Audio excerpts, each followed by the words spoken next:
Hey,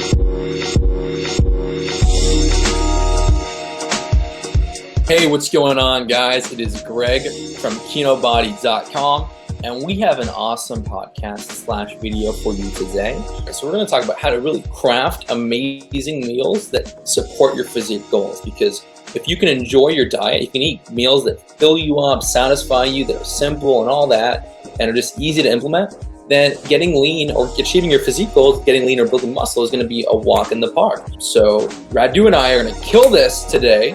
We're going to kill it. What's going on, Radu? It's going great. I'm keeping busy. Yeah, so Radu's been doing the Romanian blog. I'm like, dude, that's awesome. Keep it up. Like, help your country. Learn about like the amazing way to get in shape, but also, help some English people too. Like, do both. Yeah, the site is launching soon. But dude, let's get into this episode. So we're going to talk about the 5 keys to crafting unbelievable meals that keep you full and satisfied and so forth. So this is really, really important, and you don't have to get super complicated. You don't have to get crazy complicated. All you gotta do is really focus on finding like a handful of recipes that you love to make and are delicious. Once you have a handful, then you're set. You don't have to have 1,000 different recipes. Just have a handful, and then when you want to implement new recipes, and this is sort of based off my upcoming course. Depending on, this actually could be live right now at kinochef.com. I created a one-of-a-kind recipe book that's based on basically the 5 keys we're going to talk about right now. So, Ratu, what is the first key?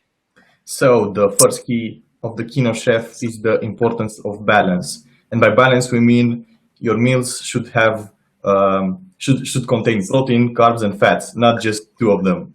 Right. But so the first key, exactly as you were saying before, is of course balance. Balance is extremely important. Because most diet books and most diet protocols are based around one extreme version, either going low in carb or low in fat, and both of which are not optimal. Because as we know, and as shown through research, carbs and fats both play, and protein as well, play important roles. Of course, protein is imperative for maintaining lean body mass and other factors. But you don't need a crazy amount of protein. The research shows that actually the most optimal amount, like the most you would possibly need, is about 0.82 grams per pound of body weight. So it's not even that high. Fats are actually really important in testosterone functioning. Research is clear on this. Actually, saturated fat, and cholesterol is actually both actually support testosterone levels. And so you don't want to go low in fat. Like a lot of fitness people, especially in the 80s, and even to this day, a lot of people like to keep their fats really low, 20% or below. And also, fat is important for fullness, keeping you full and satisfied. If you just eat chicken and rice with no fat, you're probably going to get hungry really quickly, because fat slows down digestion. It helps trigger like different neuropeptides like PPY and stuff that help with fullness. And actually, that's why it's sort of the paleo diet can be effective at first, because the high protein and fat helps support fullness. But of course, carbs are important, which we'll talk about right now. Carbs actually help increase insulin, which actually insulin isn't a bad thing. It's a storage hormone, but if you're in a calorie deficit, you don't gain fat, you actually lose fat. So insulin will actually help with anabolism, muscle growth, or retaining muscle on the cut, which is actually important. And it also helps counteract cortisol, and cortisol is too high, it can cause muscle catabolism. So you actually want to have a good amount of carbs in the diet, refill the glycogen levels, tipping you into an anabolic state. And carbs, the research is also very clear on this, that carbs help support testosterone. I know people forget about this completely, but carbohydrates are very important in putting you in an anabolic state. And so you want to have the balance. You don't want to go too low in protein, you don't want to go too low in fat, you don't want to go too low in carbs. And so a great balanced meal would include a solid amount of protein, good ratio of fat, and some starches. Yeah, I actually always do this myself, except for the first meal of the day. I usually keep that very, very low carb. Yeah, you can do that as well, for sure. Some people, they get drowsy if they have carbs too early in the day. For lunchtime, they get the drowsy effect. But for the most part, like what I talked about with carbohydrates, it also release serotonin, a neurotransmitter which makes you feel happy, relaxed, and tired. And so actually, you don't have to get carbs in every meal, but like you want to get carbs overall. So if you hit some carbs at night, that'll help with a lot of different things, and it'll help with relaxation and sleep and training performance. Carbs are important for fueling high intensity training, like strength training. So you don't have to get them in every meal, but for the most part, you want to include all 3 macronutrients. Yeah. Was there anything else you're going to add before I cut you off? I'm sorry, man. No, I just wanted to say that usually just hit calories and protein, and I don't keep a strict ratio of fats and carbs. That works for me. So basically, some days I may be at 50 grams fat and the other day at 100, but I found that it really doesn't make such a massive difference. And that way you can have more flexibility with your meals and also can make them taste better. Yeah, dude, I actually really love what you just brought up is the whole idea of if you want to get in great shape, if you want to lose fat, you got to hit the right calorie intake. You want to get sufficient protein. Once you have those 2, you pretty much have everything you need. Yes, like going really low in carbs is a bad idea. Yes, going really low in fat is a bad idea. But for the most part, if you're just eating in a balanced way, because like it's very easy to eat enough fat and carbs in today's society. So as long as you're not going out of your way to cut out carbs completely, because people have to take drastic action to get rid of these macronutrients. There's a reason why they're in our diet. There's a reason why they're on this earth. So yeah, like the simplest thing is the second key, as we brought up, was simplicity. And Radu brought up a beautiful point, which I'm happy you brought up, is that if you're just tracking your calories and your protein, and then making sure you hit your calories and your protein, then you can just have fun with the fats and carbs. And some people might want more carbs, some people might want more fat. And so there's like a variance there. And maybe on one day you just like, okay, well, I'm having this chocolate bar, so my fat's going to be a bit higher, so now my carbs will be down a little bit. Or on this day I'm having like, maybe I'm having a really fatty cut of steak, so I got to keep my carbs a bit lower because I'm getting this extra fat. You can do that at protocol. Just make sure that you don't. I wouldn't go extremely low in fat. I wouldn't go extremely low in carbs, but that's very hard to do. Yeah, exactly. And sorry. Go ahead. No. Something that I realize is that most people, average individuals, tend to track their macros exactly because that's what contest professional bodybuilders do during the contest prep, and they actually need it. We don't. So if you go from 7% body fat to 5, then even 5 grams of carbs will make a difference in your training, or even your mood, or adherence, or something else. But if you want to drop from 15% body fat to 9, it's not going to make such a massive difference. That's exactly right. And I don't even worry about hitting perfect macro numbers. Like, to me, it's like, okay, you want to get optimal protein, but it's not even that high. Like for me, it's 140 grams. And then it's like, how do I make the calorie deficit as enjoyable as possible? And sure, you're not going to hit the exact same macronutrients every day. And I know in some of my courses I talked about like specific macronutrient ratios, and those are helpful to really craft meals that keep you full and satisfied, and make sure you get enough fat, and make sure you get enough carbs, make sure you do this and that. But as you get more experience, you can just kind of let go of that and literally just focus on hitting the calories, making sure you hit your protein numbers, and then maybe you mix it up. And so the second point on this topic, on the second key is simplicity. Is if you're going to be cooking meals and stuff, and you're trying to stick to your diet, you want to stick to simple recipes for the most part. You don't want to have recipes with 50 ingredients, 17 steps, tons of cleaning, preparation, and all this. Keep it really, really simple. And you can make restaurant quality, delicious, fantastic recipes that are so simple. One of my favorites are potato wedges. They taste better than anything. All you do is you cut up some potatoes into wedges. You throw them in a bowl. You throw on some macadamia nut oil or coconut oil, ideally, because those oils are stable at high temperatures. You mix it around. You lay it on a baking tray with some tin foil. You bake it for 30 minutes, and it tastes incredible. Beautiful, beautiful meal. Don't they stick to the foil? No. Well, no. You have to let them. When you take them out, you gotta let them chill for like 10 minutes. You don't want to pull them off right away. Oh, so that's the trick. That's the trick. You can't pull them off right away. You gotta let them chill, man.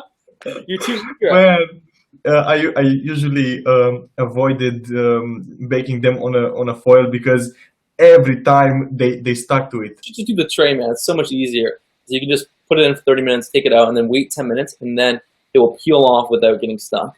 So yeah, make simple meals that aren't too complicated, because then you'll save tons of time. And like if you're going to be a Kino chef, you don't want to spend your life trying to, you're trying to get shit done. Conquer your fitness goals, improve your life. So you don't want to like have to live in the kitchen. So my favorite recipes are just really easy to make, really simple, and absolutely delicious. So what is the third point? The third key? Okay, the making your meals delicious, of course. Okay, yeah. So some people actually in the fitness industry believe that you want to eat deliberately bland, tasteless food, because that way it won't taste good, so you won't keep eating. And I completely disagree. I think that like if you eat foods that you don't love, meals that don't taste that good, you're gonna have cravings, because a lot of times we experience like raw hunger, but we also experience like a desire to eat something good, like desire for craving. That can be more powerful. Like that can be a lot more powerful than actual hunger, because cravings are intense. And so if you finish a meal and you feel like you're not satisfied, you feel like you need something to taste good, then you're gonna have to exercise a lot of willpower to ignore that impulse, and that's gonna drain your willpower, and then you're gonna more likely break your diet eventually.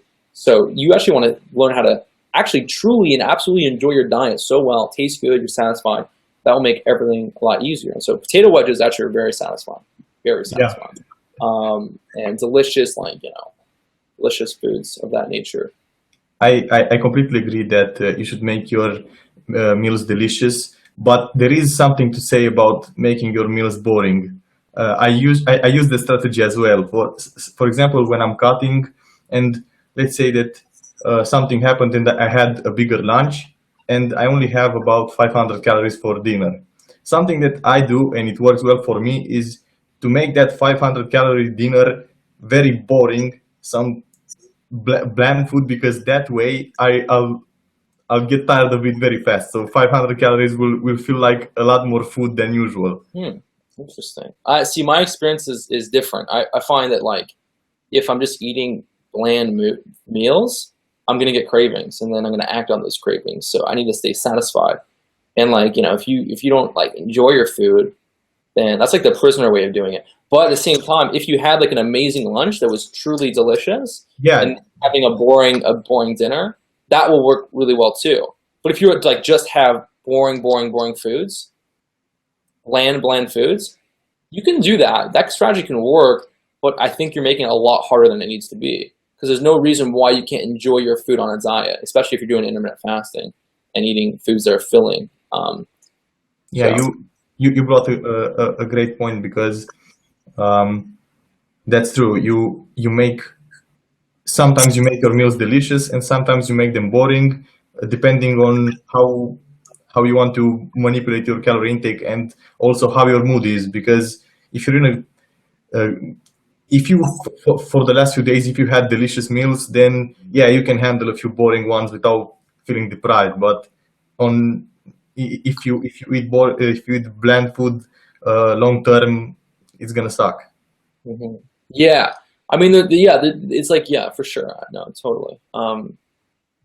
And sometimes what I'll do is actually I will like, let's say you're having like a recipe that's like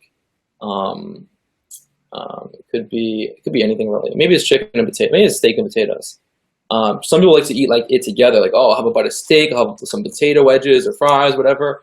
And what I do is I find I'm much more satisfied if I focus on eating my protein and veggies first. I'll just eat those protein and veggies first. So this is kind of like the simple strategy or the bland strategy.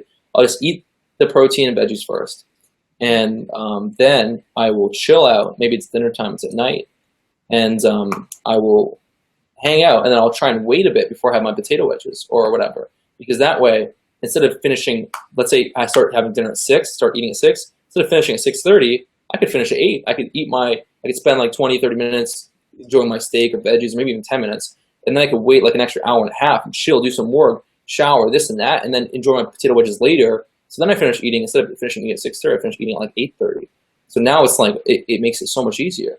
So instead of having to wait, you extend the time of your meal, basically. I extend the time of my meal.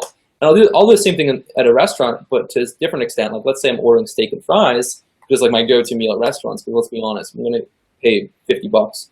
I want to get what I'm going to enjoy the most. I don't fucking care about fish and salmon. I'm not going to go to a nice restaurant and be like, I'll have the salmon. No, I don't even like salmon. or like some weird. Like usually, it's for me. It's like I try and get steak. I was in an all-inclusive in Mexico, and they had like amazing restaurants, and it was like every restaurant, I'm like, do the beef tenderloin, and it was all-inclusive. So like, you know what? I'd order one. I'm like, okay, get me another one. But then so what I'll do is if I go to a restaurant, I was like, I'll order my main entree, and I don't order appetizers because usually even if you get a salad as an appetizer, there's like dressing, there's like nuts, there's like cheese on it. So it's like you're gonna take in 400 or 500 calories from an appetizer that's gonna do nothing for you. So I'll like literally just get my main and I'll order it, and even if it's and then I'll after I finish my main, I'll be like, you know what? I'll grab that side of French fries now.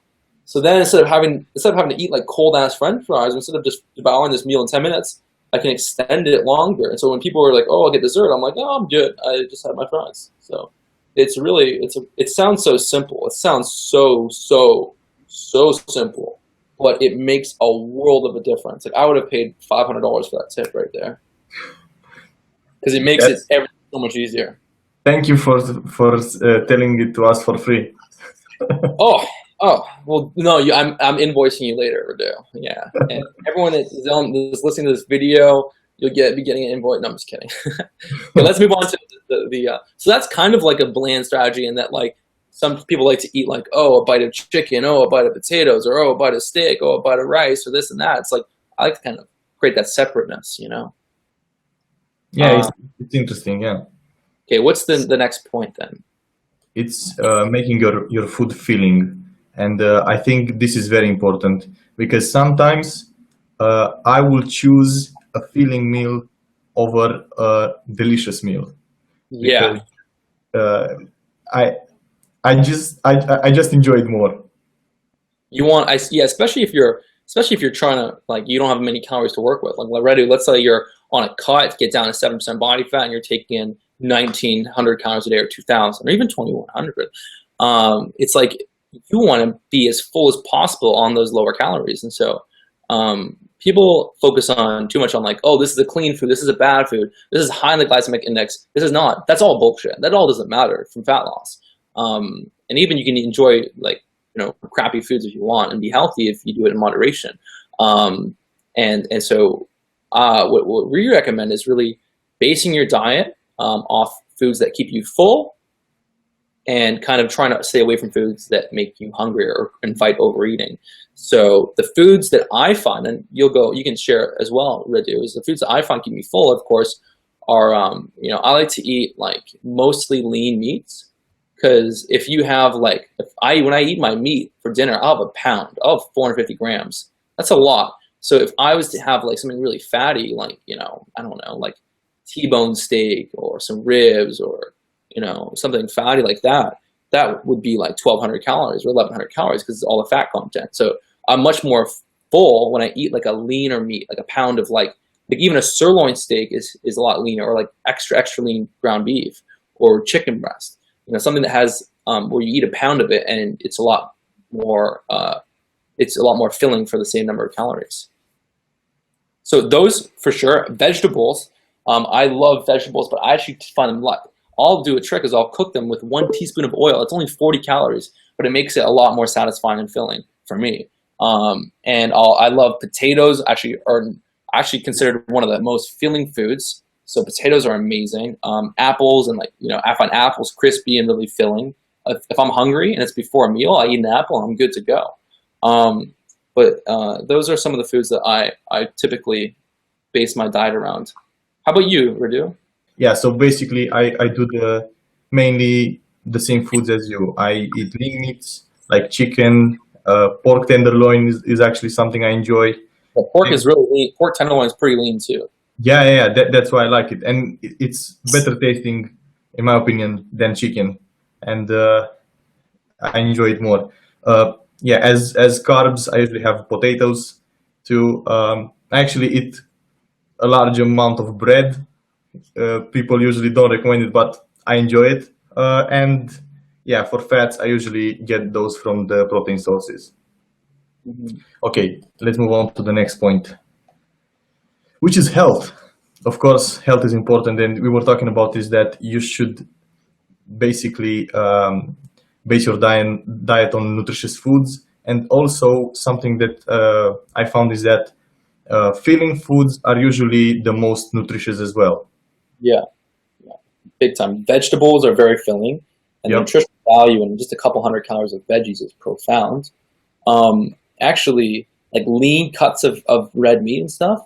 You look at like if you go on nutritiondata.com and you look at like a flank steak, like the amount of minerals and vitamins in it are extraordinarily high. You don't get that from other foods. For the most part, it's got super high in vitamin 12 and zinc and a ton of stuff. Like really important nutrients. And yeah, exactly. A lot of the most filling foods, even potatoes and Potatoes, yeah. potatoes are really high, super high in vitamin C. Actually, people don't realize like russet potatoes are so high in vitamin C. And sweet potatoes and yeah, some fruits, all the really filling foods that help you stay full, also support awesome nutrition. Yeah. And also people don't realize, but there's other important drivers of health. So for example, intermittent fasting has enormous profound health benefits. Intermittent fasting. So if you're intermittent fasting, that's amazing for your health. And maintaining a low weight, like maintaining a low body fat level, actually helps really support a lot of solid health markers. Even for men, having lower body fat keeps your estrogen lower and your testosterone higher. Reduces like the risk of a lot of diseases just by maintaining a healthy weight, because being overweight is bad for you. I mean, that's not anything that people don't know. And so even if someone can eat perfectly healthy food and they're like 50 pounds overweight, their body is not going to be as healthy as it would if they were at a lean weight. And also, if you're drinking like coffee, doing the intermittent fasting coffee thing, well, actually, there's some research that shows that coffee drinkers actually have a reduced risk of mortality. So just by drinking coffee every day, the chance of you dying is less. Which is, I don't want to extrapolate too much from that, because it could just be a case of just a correlation. But a lot of stuff on coffee shows that coffee drinkers suffer less cases of different diseases and they live longer. So coffee, intermittent fasting, maintaining a good solid lean weight, and eating nutritious filling foods will do a lot for you, a lot for your health. I remember that Martin Berkhan used to link tweets to studies about coffee, and he always commented after those links, not drinking coffee is damn near suicidal. Oh man, that's awesome. Yeah. Coffee is amazing. But at the same time, you don't want to be someone that slams coffee all day long, because then then it can mess up with your sleep and stuff. And I think my kind of thing is like, it's moderation. Alcohol in heavy amounts is terrible for you. Alcohol in moderation actually has benefits. Same thing for me with coffee. I think like some people that just are loaded off caffeine all day, they tend to have issues. And some people like literally just, there's a small subset of people that seem to not do well with caffeine. They just say, hey, I drink coffee and I feel horrible. So I mean, if you don't feel great drinking coffee, then take this with a grain of salt. Don't drink coffee. Use your own experience. Same thing. If you eat dairy and you feel awful after eating dairy, then don't eat dairy. Use your own experience to guide you. But like basically, coffee's amazing. It is. Cool, man. Well, I think we covered the 5 keys, basically. Those are the 5 keys. And I mean, also there's other important issues. There's other important factors to health besides diet, besides leanness. There's also like emotional factors, of course, and so forth. And also, like, what people don't realize is actually I'm really big into using a lot of natural products. So like if you look at like your shampoo bottle, your body wash, your deodorant, there's a lot of toxins, and a lot of those toxins actually readily absorb into your bloodstream. So I actually am big on this.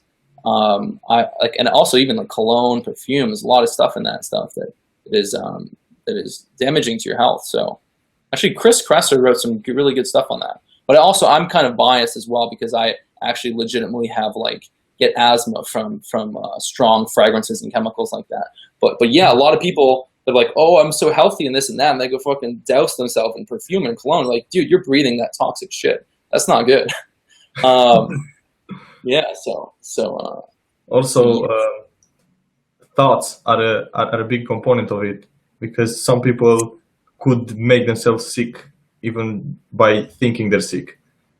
Oh yeah, totally. Yeah, if you're the person that said that kind of tells yourself I always get sick and this and that, then you probably will always get sick. If you're someone that's just like, oh, I have an amazing immune system, I never get sick, like I'm kind of healthy, you probably won't get sick that often. There's a trend there. Absolutely, yeah. Yeah, and the expectation plays a big part also. You know, there was a study made that looked into how often people get colds, and usually they got one in spring and one in autumn. And they asked the people, when do you expect to get colds? Well, I usually get one in spring and one in autumn, and Um, they got them every year. that's so funny. Yeah. Yeah, definitely. You want to, for sure, not like be a hypochondriac and think you're gonna get sick from everything, because that can the placebo effect is for sure real and powerful. And also, like, stress and stuff plays an important role. So if you're always like stressed out and anxious about this and that, that will have negative effects on you, on your health and everything. And actually, like, getting it even on a deeper note, because a lot of people talk about health and nutrition, and eating and this and that, and a lot of times, you know, um, it's my belief. You can take this however you want, but it's my belief that a lot of times the Western medical industry kind of lags behind on a lot of health issues, because it's there to treat the symptom, create a drug to solve something, which creates another issue. And I think that a lot of times, actually, a lot of the health issues and symptoms and stuff that we experience, there's actually a reason behind it, a deeper reason. Sometimes it even serves a purpose because it's trying to get you to slow down or whatever. That's how, like, the Eastern philosophy looks at it. But a lot of times, like, literally something emotional, something powerful emotional that hasn't been properly dealt with can manifest into a physical symptom. So a lot of times in society, we've been told to literally just basically, this is probably another podcast, but we'll wrap up soon. But I think in our society, a lot of times we're kind of trained to kind of just avoid any pain, avoid anything uncomfortable. And so we'll sometimes emotional stuff will happen, and we'll just suppress it without properly dealing with it. Well, that emotion is still living in the body. There's still a charge there. And if you suppress it for too long, sometimes that can turn into something physical, So the mindset and the outlook and the positivity and literally being able to kind of just learn to, Eckhart Tolle talks about this, be in a state of non-resistance, where you flow with life. And when stuff happens and you've been horrible and this and that, you allow that certain level of acceptance to be there. So you're not crushed and destroyed, because when you strongly resist something, resistance is what creates negativity. And even sometimes, like, if something goes wrong and something goes horrible and you're sad, like, allow yourself to feel that emotion, cry for a day, whatever, and accept and move on. But when you store things down, you see people in society that are just bogged down. They're just like got a weight on their shoulders, all this pain that they're trying to hide from, and it's there. And so that's not healthy for you either. But yeah, those are just my thoughts. What are your thoughts, Radu, hearing me talk about this? I was thinking about the idea of accepting negative things, because they are just part of life. Jim Rohn, one of my favorite speakers, talked about the optimists and the pessimists, and he said that the pessimists see the glass half empty, the optimist sees it half full, but also each one of them should also see the other half, because okay, it's half full, but it's also half empty. Can't you handle that? And life is part negative, and the key is to accept that, and be happy where you are. Right. And some people say you can't have good without bad. So even like so even with, like, maybe you have a massive dream of this and that, or a goal of this and that, and usually everything that comes into your life that seems amazing comes with it also consequences. You can't have good without bad. And same thing, something that comes into your life that is horrible, usually there's something there's a seed of an equal or greater benefit, as Napoleon Hill would say. So we kind of view things as either horrible or amazing, but we don't see the truth there. You have both sides with everything. There's always both sides, you know. You have this amazing girlfriend come into your life, and then you have this girlfriend, but then maybe you start hanging out with your friends less. Or maybe, you know, this and that. Like, you know, there's always good to bad, and that's good to understand that. It's good to understand that there's good and bad, because then when you lose something, it doesn't kill you, you know? It doesn't kill you. You're able to see the full picture. But if you only see the good in things perceived as good, then you're going to be chained to it. You're going to be dependent on it, because then if it leaves you, you feel like you've lost yourself, you know? That's why I think a lot of times breakups are so hard on people, because when someone breaks up with them, all they remember is the amazing things. And they're like, how can I live without this person? This person gave me this, this, and this, and this. And then you see the full picture, you know? Because there's good and bad. And you got to see that full picture to really be able to kind of be in and actually Eckhart Tolle talks about this with a quote, "This too will pass." Being able to live in a state of non-attachment, not being attached to everything, being able to understand that life is fleeting and things will come and go, and to be able to only really, to be honest, like, you can only really enjoy something if you know that it's not going to be there forever. So you think something's going to be there forever, you'll take it for granted. You know? Dude, this podcast has just turned into this. Wow, we're having them all. We're going deep. We thought we were just going to talk about foods and making meals that are great and delicious, but now we're talking about all this crazy stuff. It's Owen Wilson here. Wow. Yeah. This happened. Beautiful. It's beautiful. It's a beautiful point. Right, dude, you're a great guy. And look, I got this view. Okay, sorry, I went on Owen Wilson now.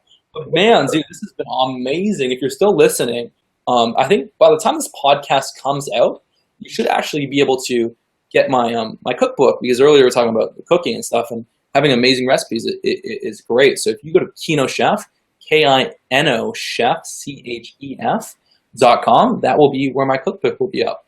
And it's more than just a cookbook. It's like becoming a Kino Chef, and you learn how to integrate all these different amazing meals and recipes for different goals, or for following different ones of my courses.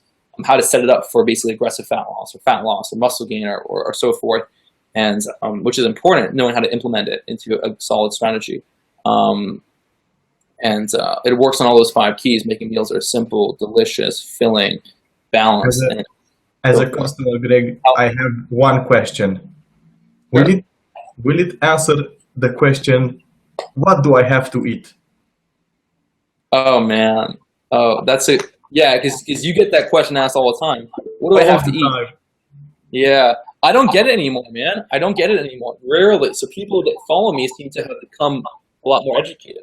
Yeah, it will show you great meals to make, but ultimately you can eat what you want as long as it helps you reach your calories. Yeah, exactly. Yeah, I asked you that question because it's actually impossible to answer. People don't understand that the question is wrong. It doesn't matter what you eat, because you can hit your calories or be in a deficit or go above them eating basically anything. So you can actually also eat basically really healthy foods, you know, those quote unquote healthy foods. You can even do the paleo diet and gain weight, because if you eat too much food, too many calories, you'll gain weight. But anyways, guys, that's all that. Make sure, if you want to find my amazing recipes for getting lean and staying lean absolutely effortless, then go to kinochef.com, Kino chef.com, and this thing is awesome. So people have been asking me about it nonstop every day. When is it ready? When is it ready? When is it ready? And so finally, it should be ready. It should be ready for this right now. So I'm happy to get that done, so people stop pestering me, because I felt bad just pushing it off and off and off. So kinochef.com. I will talk to you soon. Bye-bye. Thank you for listening. Bye-bye.